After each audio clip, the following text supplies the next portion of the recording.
I still remember the exact moment I broadcast my wife's betrayal to her entire family. The gasp of her mother through the phone, the stunned silence from her sister, the rage in her father's voice. But to understand that moment of perfect revenge, you need to understand the lie that came before it. Melissa and I met 14 years ago at a 4th of July barbecue. She wore a yellow sundress that made her skin glow, and when she laughed at my terrible joke about the overcooked burgers, I knew I was done for. That laugh, God, that laugh could light up a stadium. We were opposites in the best way. She was spontaneous where I was methodical, social where I was reserved, artistic where I was practical. We balanced each other perfectly, or so I thought. The early years were everything a marriage should be. Saturday mornings at the farmer's market. Her hand in mine as we picked out tomatoes she'd never actually cook. Sunday dinners with her family, where her dad and I would escape to watch the game while the women gossiped in the kitchen. I worked my way up in construction management, proud that my salary meant she could quit her receptionist job and focus on her art. I thought I was building something permanent, laying foundation as carefully as I'd oversee a construction site.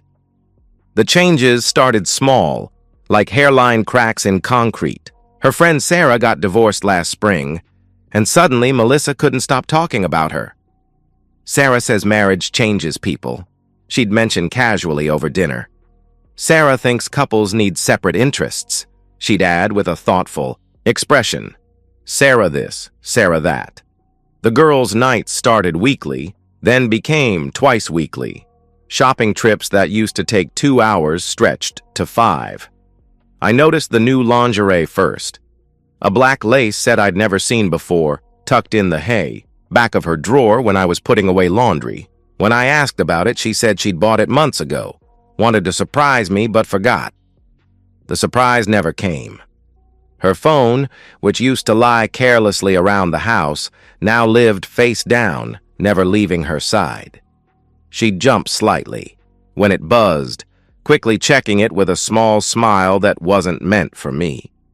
The makeup routine that used to be reserved for date nights became standard for errands. She'd spend 40 minutes getting ready to go to Target, emerging looking like she was headed to a cocktail party. "I just want to feel good about myself," she'd say when I commented. "Is that so wrong?" 3 months ago, she came home from shopping with Sarah empty-handed. When I asked about it, she laughed, but not her real laugh, the nervous one she used when lying about eating the last piece of cake. "We just browsed," she replied quickly. "Nothing caught my eye." Her credit card statement showed no charges. Her car had gained 60 miles. Sarah lived 10 miles away. I wanted to trust her. Christ, I wanted to trust her more than I wanted to breathe. This was the woman who'd held my hand through my father's funeral, who'd spent 3 days sleeping in a hospital chair when I had my appendix out. But instinct is a powerful thing, and mine was screaming that something was very, very wrong. That night, as she slept beside me, her phone charging on the nightstand between us, I made a decision that would either save our marriage or destroy it completely. I was going to find out the truth, no matter what it cost me. The investigation started with our Verizon bill. I'd always paid it without looking. Melissa handled the small bills while I managed the mortgage and utilities. But that Tuesday morning, while she was in the shower, I logged into our account. The call logs told a story she'd never shared. A number appeared repeatedly, sometimes 5, 6 times a day. Text messages by the dozens. The number wasn't saved in her phone under any name I recognized. I became someone I didn't recognize, a detective in my own home. While Melissa painted in her studio, I checked the mileage on her Honda CR-V, jotting down the numbers in a small notebook I kept hidden in my toolbox. The patterns emerged quickly. Every girls' night added exactly 47 miles. Every shopping trip was 38 miles. The addresses these distances suggested weren't Sarah's house or any mall I knew. The hardest part was maintaining normalcy, kissing her goodbye each morning, asking about her day each evening, making love to her while wondering whose touch she was really thinking about. I'd catch myself staring at her during dinner, searching for the woman I married in the face of, this stranger who wore her skin. A reverse phone lookup gave me a name, Thomas Grayson. LinkedIn provided the rest. Divorced accountant, worked downtown, lived in Fairfield Heights.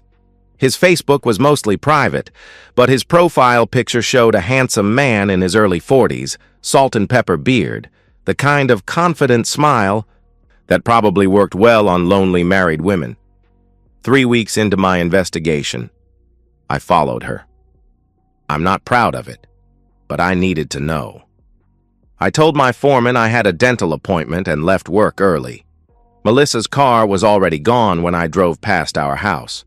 I found it 20 minutes later, parked outside a modest 2-story house in Fairfield Heights, 38 miles from our home, exactly as the odometer had predicted. I parked 3 houses down, my heart hammering so hard I thought it might crack my ribs. The front door opened before she knocked. Thomas appeared, taller than his photos suggested, wearing jeans and a t-shirt like he'd taken the day off too. The kiss wasn't a friendly peck. It was hungry, familiar, practiced.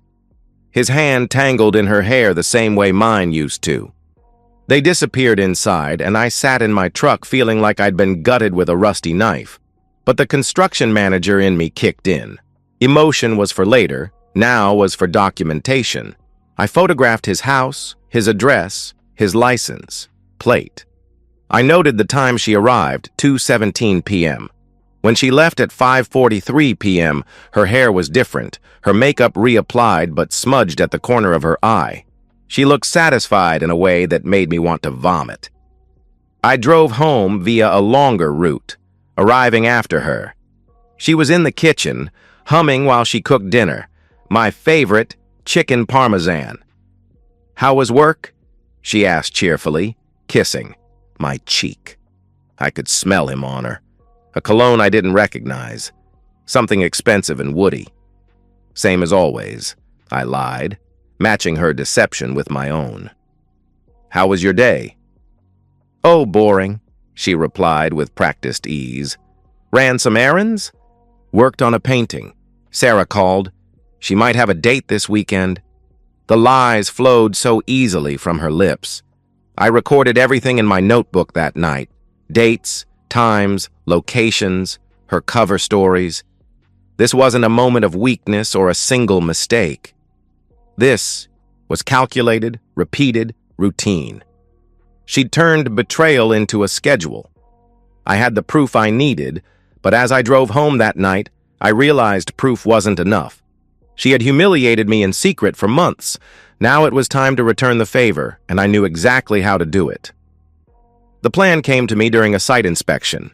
I was reviewing security camera installations for a new commercial building, watching the contractor demonstrate how the wireless cameras could stream to multiple devices simultaneously. That's when it hit me. Melissa had betrayed me in private, but her judgment day would be public. I spent the next 2 weeks researching. Amazon became my weapon supplier. Wireless cameras small enough to stick anywhere, powerful enough to stream HD video, simple enough that even I could operate them. I ordered them to my office, tested them after hours, learned every feature. The irony wasn't lost on me. I'd spent years building things, and now I was building the perfect trap. Creating the family group chat required finesse. Melissa's family was close-knit. Her parents, 2 sisters, brother, and several cousins all lived within an hour of us. I messaged them individually first, explaining I was planning a surprise 15th anniversary party for Melissa next month and needed everyone on the same page. The group chat was born. Melissa's surprise. I typed carefully. "Don't mention this to her. I'll be sharing updates and need everyone to keep notifications on. The big reveal will be coming soon." Her mother, Linda, responded with heart emojis. Her sister Kate said she couldn't wait. Her father, Tom, a man who'd treated me like a son since day one, replied that he was proud of me for being such a thoughtful husband. Each response twisted the knife deeper. Meanwhile, I played the perfect husband. I brought her flowers, just because. I suggested we try that new Italian place she'd been mentioning.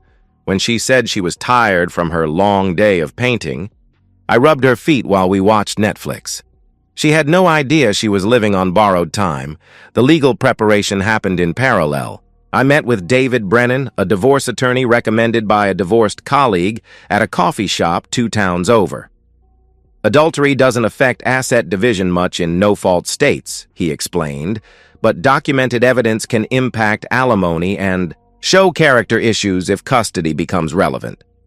We don't have kids, I told him. Then it's about protecting your assets and your reputation, he replied. Document everything. Keep evidence secure and backed up. I also opened a separate bank account, moved important documents to a safety deposit box, and mentally cataloged what was mine versus ours. The house was in both our names, but I'd made every payment. Her car was paid off, a gift for her birthday, 2 years ago. The furniture, the art, the life we'd built, everything would need to be divided, like splitting apart conjoined twins. The surveillance prep required multiple trips to Thomas's neighborhood. I learned his patterns. He worked from home Tuesdays and Thursdays, left his bedroom window cracked even in winter, had a perfect sight line from the street to his living room. I identified camera placement spots during evening jogs through his neighborhood, my hoodie up looking like any other fitness enthusiast. Testing was crucial. I mounted cameras around my own house, streaming to my phone while I adjusted angles and checked quality. The technology was remarkable. Crystal clear video, excellent audio, night vision capabilities I wouldn't need. I practiced until I could. Set up a camera in under 30 seconds. 5 days before execution, Melissa gave me the perfect opportunity. Sarah's having a rough time, she said over breakfast. I was thinking of doing a girls' night Friday. Maybe stay over at her place so we can drink wine and talk. That's thoughtful of you, I replied, butter not melting in my mouth. Sarah's lucky to have a friend like you. She smiled, reached across the table to squeeze my hand. You're the best for understanding, she said warmly. Some husbands would be jealous. When Melissa kissed me goodbye and said she was going to Sarah's for the evening, I smiled and told her to have fun. She had no idea she was walking into the most public humiliation of her life and that her entire family would have front row seats. Friday arrived gray and drizzling, fitting weather for an execution. Melissa spent extra time getting ready, 40 minutes on hair and makeup for a girls' night. She packed an overnight bag with her new lingerie barely hidden under pajamas I'd bought her last Christmas. The kiss goodbye was perfunctory, her mind already elsewhere. Have fun with Sarah, I said casually. Tell her I hope things get better. I will, she replied distractedly. Don't wait up. I waited 15 minutes before following, my equipment bag ready in the truck. She drove the familiar route to Fairfield Heights, never checking her mirrors, never suspecting her husband was 3 cars behind. She parked in Thomas's driveway this time, getting careless or maybe just comfortable. I watched her knock, watched him answer in a silk robe like some cliché from a bad movie. The kiss in the doorway was passionate, her overnight bag forgotten, on his porch for several seconds. Once they were inside, I moved quickly. The rain was a gift, keeping neighbors indoors and muffling sound. The first camera went on his bedroom windowsill, the cracked window letting me position it perfectly. The second captured the living room through a gap in his blinds. Both connected to my phone immediately, showing empty rooms waiting for their actors. I returned to my truck and opened the family group chat. I typed, "Hey everyone, got something special to share with you all about Melissa. It's happening right now. Make sure you're somewhere you can watch a video. This is going to be unforgettable." The responses came quickly. Linda said she was excited. Kate was at home with her husband. Tom was in his workshop but had his phone ready. 14 family members and close friends, all waiting for what they thought would be a sweet anniversary surprise. Movement on my phone screen. Melissa and Thomas entered the bedroom, wine glasses in hand, laughing about something. She'd already lost her jacket. He was down to a t-shirt and boxers. They were comfortable, familiar, rehearsed in their dance. My finger hovered over the stream button. One tap would change everything. No going back, no undoing what was about to happen. I tapped. I typed quickly. Going live in 3, 2, 1. Enjoy the show, everyone! The stream began just as Thomas pulled Melissa close, his hands where mine used to go, her response eager and practiced. The chat exploded within seconds. Kate typed, "What the hell?" Linda messaged. "Daniel, what is this?" Tom wrote, "Turn this off now." Cousin Jennifer sent, "Oh my God." Aunt Marie asked, "Is this real?" But I didn't turn it off. I let them watch as their daughter, sister, niece laughed and moaned with another man. Let them see what I'd been blind to for months. The technical quality was perfect. 4K resolution betrayal, surround sound adultery. The best part came at minute 7. Melissa's phone, charging on Thomas's nightstand, began buzzing incessantly. She ignored it at first, too involved in her activities, but the buzzing intensified. 14 people simultaneously calling and texting. Thomas noticed first. "Your phone's going crazy," he said, pulling back slightly. "Ignore it," she gasped breathlessly. "It's probably just..." But she looked. I watched her face change in real time as she saw the notification preview. "Mom, what are you doing? We can see everything!" The scream was primal. She grabbed for her phone, naked and shaking, scrolling through dozens of messages as the reality crashed over her. Thomas was shouting, confused, trying to see her screen. "What's going on?" he demanded. She found the group chat, saw the live stream of herself, the angle, the clarity, the unmistakable reality that her entire family was watching her betray her marriage in high definition. "No, no, no, no, no!" she screamed, spinning around, looking for the camera, finally spotting it on the windowsill. Thomas was cursing, scrambling for clothes, shouting about privacy and lawsuits. Melissa just collapsed, phone in hand, watching herself, on the screen as tears streamed down her face. The stream ran for 12 minutes total before Thomas knocked the camera down. 12 minutes that destroyed 14 years of carefully maintained deception. The group chat continued exploding. Family, members arguing, taking sides, expressing disgust, shock, sympathy for me. But Melissa's messages to me went unanswered. She texted frantically, "Daniel, please!" Then, "I'm sorry, I'm so sorry," followed by, "Please answer me," and "It's not what you think." Then, "Please come home." Finally, "I need to explain," as I drove home. My phone buzzed with messages from her family, some angry, some supportive, all shocked. But the most important message was the silence from Melissa herself after that initial burst. She knew she had lost everything in one devastating moment, and there was no coming back from what everyone had witnessed. 6 months have passed since the night I made Melissa famous in the worst possible way. I'm sitting in my kitchen, the same kitchen where she used to cook chicken parmesan while hiding the scent of another man's cologne, drinking coffee from a mug she painted for my birthday 3 years ago. I kept it, not out of sentiment, but as a reminder that people can create beautiful things and still be capable of ugly choices. Melissa came home that night at 3 a.m., not to reconcile, we both knew that was impossible, but to beg. She was still in the clothes she'd hastily thrown on at Thomas's, her makeup streaked into a horror show mask. She alternated between sobbing apologies and angry accusations. "How could I?" she cried. "How dare I?" she demanded. Didn't I understand it meant nothing? She pleaded. 14 months of nothing? I asked calmly. 63 visits to his house that meant nothing? The precision of my knowledge broke her. She realized I'd known for weeks, maybe months, watching her lie to my face every single day.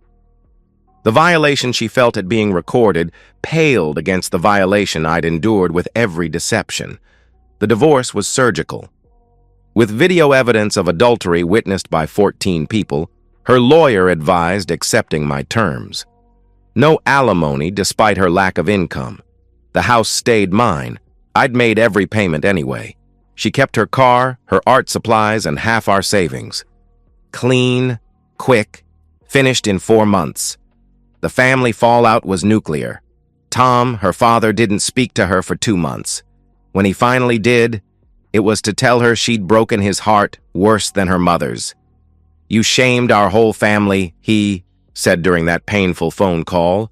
Linda tried to play peacemaker but couldn't hide her disgust. Kate took Melissa in but kicked her out after 3 weeks when her husband grew uncomfortable. The extended family split, some calling me a monster for the public humiliation, others saying Melissa got what she deserved. Thomas vanished immediately. His LinkedIn shows he relocated to Portland. He never contacted Melissa again after that night, wanting no part of the nuclear fallout. She'd lost her husband, her lover, and her reputation in 12 minutes of live stream. Melissa now lives in her childhood bedroom at age 36. She works part-time at a craft store, her art career destroyed by the scandal that went semi-viral in our small city. Someone had screen-recorded portions of the stream before Thomas knocked the camera down. It circulated enough that she became locally infamous, the woman whose husband exposed her affair to everyone she knew. Some mutual friends think I went too far. "You should have just confronted her," they say. Divorced quietly, maintained dignity, they argue. But they didn't lie awake for months wondering if they were going crazy. They didn't kiss someone goodbye each morning knowing that person was planning to betray them by afternoon. They didn't have their trust, that fundamental requirement of love, methodically destroyed day by day. I'm dating now. Nothing serious yet, but there's a woman from my gym who makes me laugh. I told her the whole story on our 3rd date, expecting her to run. Instead, she said with a wry smile, "Remind me never to piss you off," and ordered another drink. There's something healing about being with someone who knows your capacity for revenge and chooses you anyway. The house feels different now, lighter somehow, despite being half empty. I replaced our bedroom furniture and repainted the walls. The construction manager in me appreciates the metaphor. Sometimes you have to demolish completely before you can rebuild properly. Last week, I got a text from Melissa. "I think about that night every day. Not just what you did, but what I did to deserve it. I'm sorry doesn't cover it, but I'm sorry." I didn't respond. There's nothing left to say. She created her own downfall with every lie, every deception, every time she came home to me smelling like another man and smiled like nothing was wrong. I just provided the stage and the audience. Some would say revenge is bitter, that it leaves you empty. But sitting here in my quiet kitchen, morning sun streaming through windows, she'll never look through again. I feel nothing but peace. The truth, even when it destroys, is always better than a perfect lie. Justice isn't always about what's fair. Sometimes it's about balance, returning the energy someone put into the world back to them, concentrated and refined. Melissa spent 14 months humiliating me in private. I spent 12 minutes returning the favor in public. The scales are balanced. The story is over. And I can finally build something new on ground that isn't shifting beneath my feet. And so, we've reached the end of today's story. Was it what you expected, or did it take a twist you didn't see coming? I'm curious to hear your thoughts. Share them in the comments below, and let's get a conversation going. If this story kept you hooked, make sure to hit that like button. And if you're new here or just haven't subscribed yet, now's the perfect time to join our community. I bring you fresh, captivating stories every day, so click that subscribe button and turn on notifications so you never miss out. Thanks for watching, and I'll see you in the next one.